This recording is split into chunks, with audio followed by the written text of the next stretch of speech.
I think that breweries have a really interesting role to play within the transformation of urban space right now. I'm John Lewis, and you're listening to 360 Degree City, a podcast where we talk to all kinds of folks that are making life in cities better. Our hope is that at the end of each episode, you'll start to see your own city from a slightly different angle. The vaunted third space isn't home and isn't work. It's more like the living room of society at large. It's a place where you are neither family nor co-worker, and yet where the values, interests, gossip, complaints, and inspirations of these two other spheres intersect. It's a place at least one step removed from the structures of work and home, more random, and yet familiar enough to breed a sense of identity and connection. It's a place of both possibility and comfort, where the unexpected and the mundane transcend and mingle. And 9 times out of 10, it's a bar. This is a quote from Michael Hickey, a community developer in the United States. A few years back, he wrote an article called In Praise of Loud and Stinky Bars. Hickey wrote that bars act as vital gathering spaces for communities. And he's definitely not the only one that sees the value in local bars and breweries. A few episodes ago, I talked with Jim Button, the co-founder of Village Brewery here in Calgary. He developed a collaborative and community-focused beer industry here in Alberta.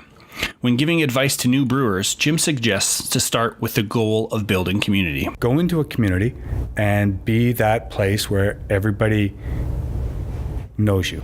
That place where everybody goes and they go for a beer to relax, or they go to meet somebody, or they go to get something done. You see it with coffee houses, you go into a coffee house, half the people have their Macs folded up and they're doing work and they're meeting with people.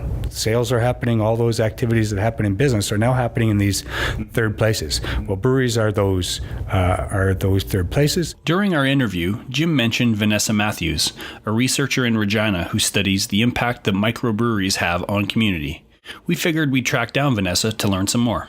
My name is Vanessa Mathews, and I'm an assistant professor in geography and environmental studies at the University of Regina. She studies the link between beer and neighborhood change. That's a pretty fun field, if you ask me. As an urban geographer, craft beer resonates with Vanessa. It incorporates production processes, consumption, sense of place, and changes that are taking place in hundreds of communities. Back in 1980, I think we had 40 craft breweries across Canada, and now we are over 817.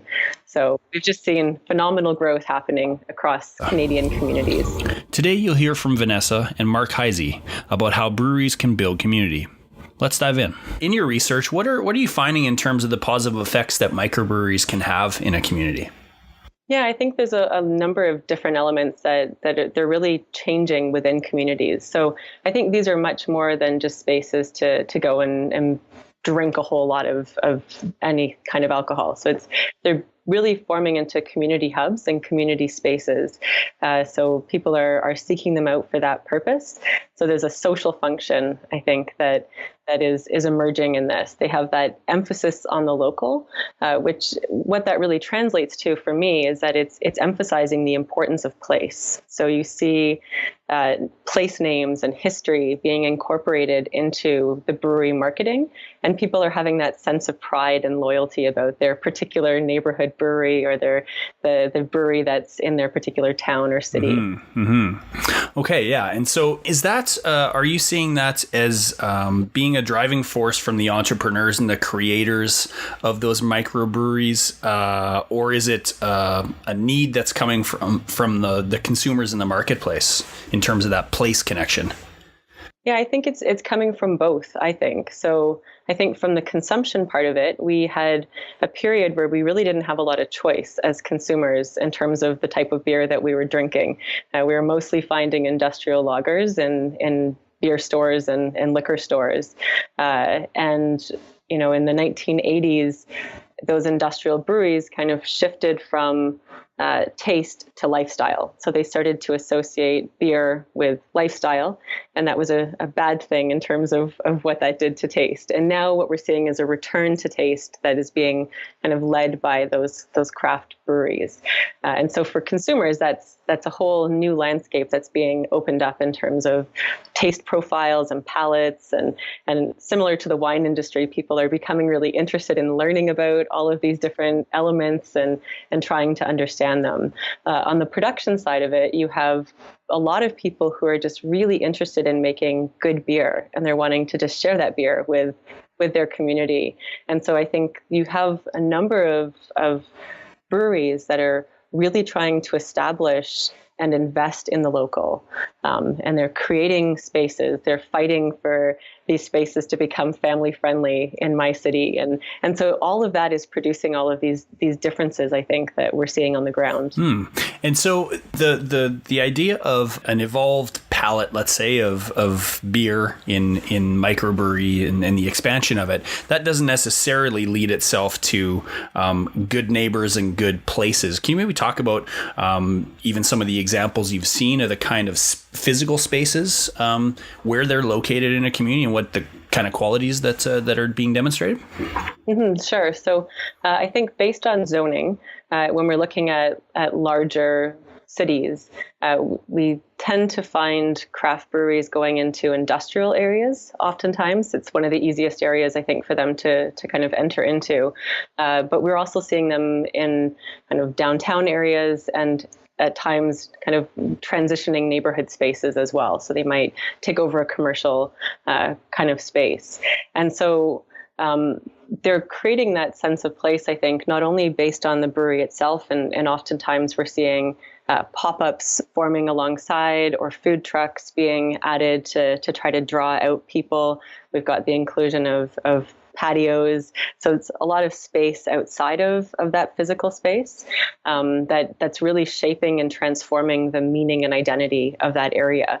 I mean, especially when you're thinking about an industrial area that might not have had a lot of people walking past it and visiting it in a frequent kind of way, to suddenly have this hip and exciting kind of space that people can go to tie into community is just really transforming the nature of how we value those spaces. Yeah, a previous guest, Jim Button, talked about when they were starting Village Brewery, the zoning, basically the only place they could go was sort of the light industrial area, and that's evolving over time. So it's interesting that there's kind of seems to be two elements of it. There's the transformation of industrial space into more community and people space, and then the actual when they're going into communities. Have you seen any like with any urban setting challenges in terms of neighbors being concerned about this this brewery crazy activity going in? I mean, can you give us some examples of any challenges you've observed? Yeah, I mean, I think that, of course, when you have a brewery going into a neighborhood, there will probably always be concerns. It's kind of a newer thing that's taking place. So there was one brewery that went into a neighborhood in Regina, and I know that there was initially some concerns about its location and its potential location close to schools. But a lot of those concerns were really put to rest when conversations started, and the brewery was clear about what their intentions were, and they were clear about the fact that they were wanting to be part of this particular community. So they've become a very family-oriented kind of space, and I think that has changed the nature of that position within the community as well.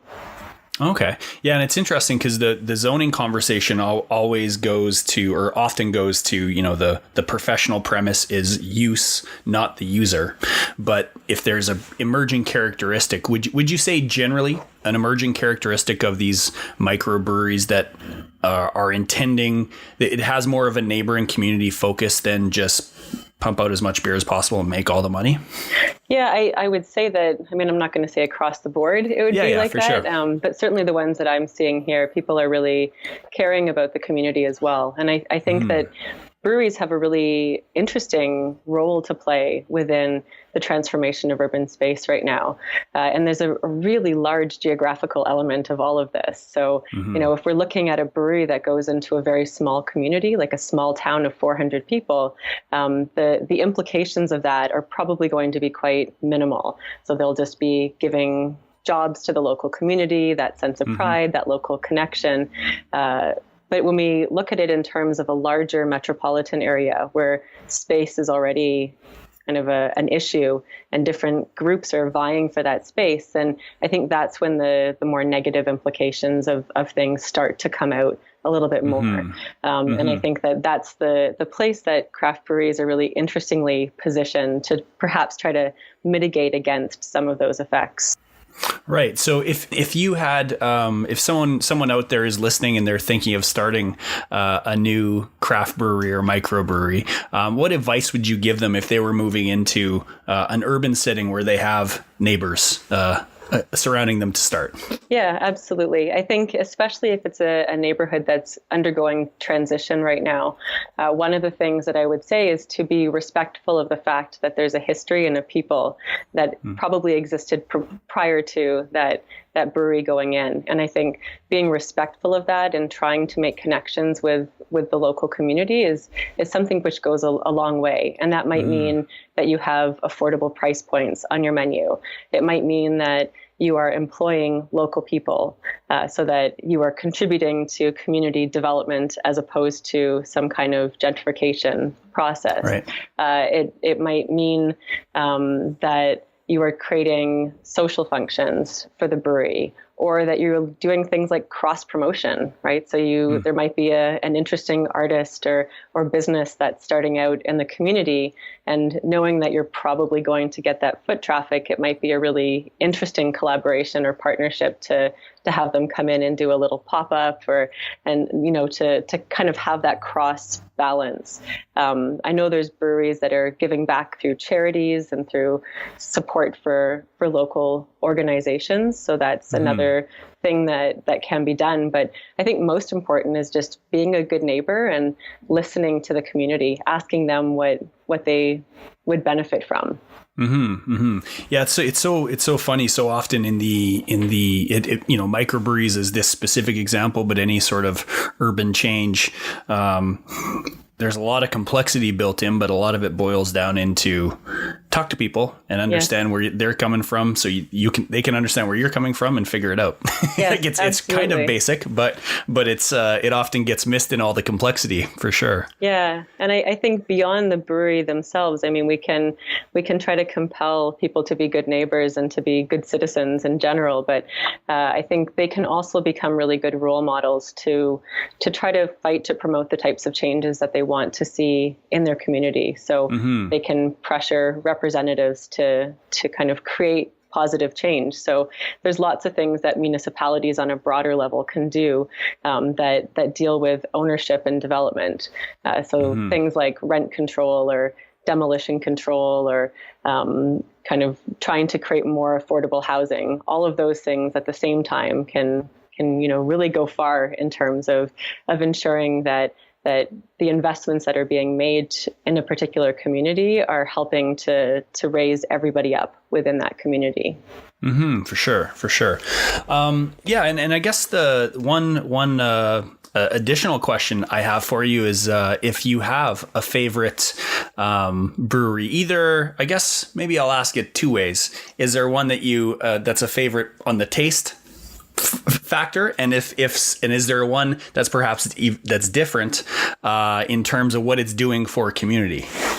Yeah, I think that I'm not going to single any brewery out. I'll try to be diplomatic. What I will say is that it's a really great time to be a craft beer drinker.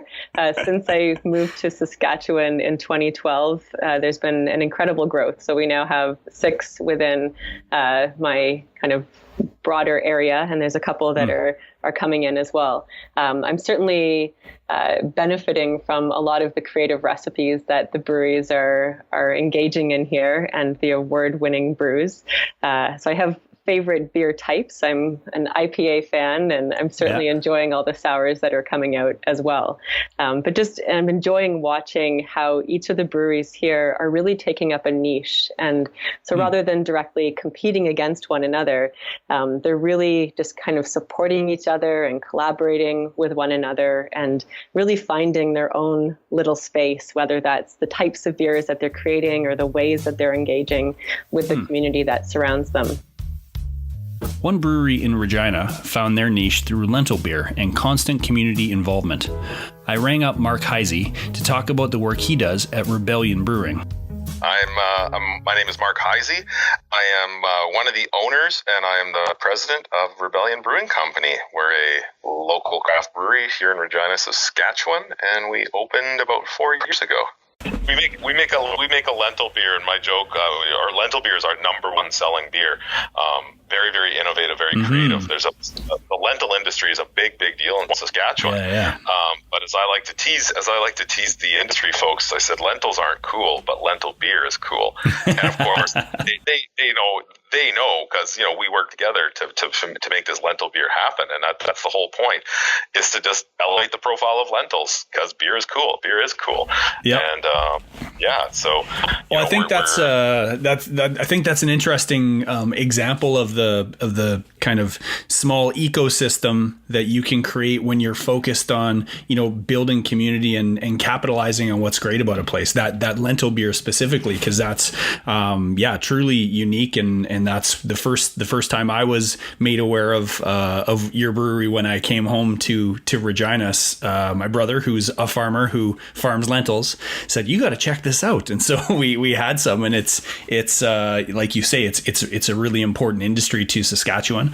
It's been growing over the last number of decades, but that you're capitalizing and reflecting the uniqueness of Regina and Saskatchewan, which resonates with people, right? Like you could go to any number of big box developments, get blindfolded and get dropped down if you're in London, Ontario, or Yellowknife or Calgary or Regina, and you wouldn't know where you are necessarily, but you're helping. What I think is cool about the brewery story is how connected to a place it is, which is something that reflects the uniqueness of each individual community, which is pretty awesome. I would say I'm pretty naive. I've never owned a business before, but when I actually look back at some of the initial stuff that I thought that I wanted to accomplish with this business and what I had in mind of what I thought was possible, I remember the first time our mayor came to the tap room and had a beer, and the kind of the usual introductions, and he was kind of what are you about? What are you trying to accomplish? And I said, this may sound lofty, but I said, when I want people to think, when they think of Regina, I want them to think of Rebellion Brewing. And I said, that's my goal. I want to put Regina on the map. I want to put Rebellion Brewing on the map. And I think there's the opportunity to do that. And I don't know that we're necessarily there yet, but we're really working towards that. And he certainly didn't give any indication that he thought I was nuts when I said it at the time. But I'm not sure he 100% believed me. But you know what? We not that me and the mayor talk regularly, but we talk. We run each other a few times a year, and he comes down to the brewery a few times a year. And I think he's kind of seeing, these guys mean business. These guys do want to do these types of things. This is really cool. So it's awesome. It's awesome. You like I say, we've worked really hard to try to be a part of the community, and then you start seeing it come back to you, and you see folks, you see farmers come in, that like you say, they grow lentils, and they're some of them are like literally shaking. They're like, "Thank you so much for doing this, making this beer with something that I made." Like they're just beside themselves. It's a great feeling, and and we hear it from charities, and we get I've gotten some handwritten thank you cards from other groups and organizations, just saying just thank you for raising awareness. Thank you for being part of this. Thank you for showing up at this function and just being there. That makes you feel pretty darn good. You really are having an impact. So yeah, for sure. it's a fun way to make a living. It's tiring, it's exhausting, it's stressful, but the fun factor never ever goes away. Similar to Jim at Village Brewery, Mark strives to build up other breweries and industries in the city. I try to do what I can to mentor people. I've helped several folks with their business planning and again, because I want to, one of my famous quotes I like to use, I'll use the clean version. I say, I want to see more cool. I just say, I want more cool stuff. I want more cool stuff in the community. And, so if I can help someone else open a cheese shop or a sandwich shop, or figure out how to get borrow some money so that they can get some more tanks to make wine or this or that. Hey, I'm more than happy to sit down and have a beer with you and hash it out. So yeah, very cool. And again, I've had lots of other people that give me their time as well when I'm kind of in a pinch and just want to bounce some ideas off people. So really cool. It's powerful. And again, that's the one really unique thing about the brewing industry. And I still get it whenever other people that aren't from the brewing industry maybe come and hang around for a while, and because other brewers are always coming to our tap room to hang out, or I'm on the phone or I'm texting with them, and they see that interaction and they'll overhear our conversations and they'll say, I can't believe you guys share that information, or I can't believe you lent that guy, some extra growlers because he was out. And we just that's just a community spirit. I'm not in competition with frankly my good friends that are trying to run breweries here in Regina. I'm not in competition with them. I'm in competition with these gigantic multinational corporations, right? I'm not going to give them some growlers if we run out. but guys that I've been friends and we've been making beer at home together for 10 years, like absolutely I'll help them out if they're in a pinch, and they've done the same for me. Yep. So but it just blows people's minds whether it's an electrician or a plumber or something. Like I'd never loan my tools to another electrician, right? Like they'd say like go away, right? But again, I think it's inspiring, right? It's showing that there's a better way. There's a better way to make a living. There's a better way to build a community. So it's cool. It's really powerful stuff. This was a really fun episode to create. It's inspiring to see places like Village Brewery and Rebellion Brewing provide a sense of place, build up other industries, and give back to their community, one pint at a time. Now, if you'll excuse me, after all this beer talk, I'm feeling a bit thirsty. 360 Degree City is created by the team at Intelligent Futures. To learn more about the work we do, you can go to intelligentfutures.ca. If you like the podcast, please share it with someone that might be interested in seeing their own city from a different angle. I'm John Lewis. Thanks for stopping by.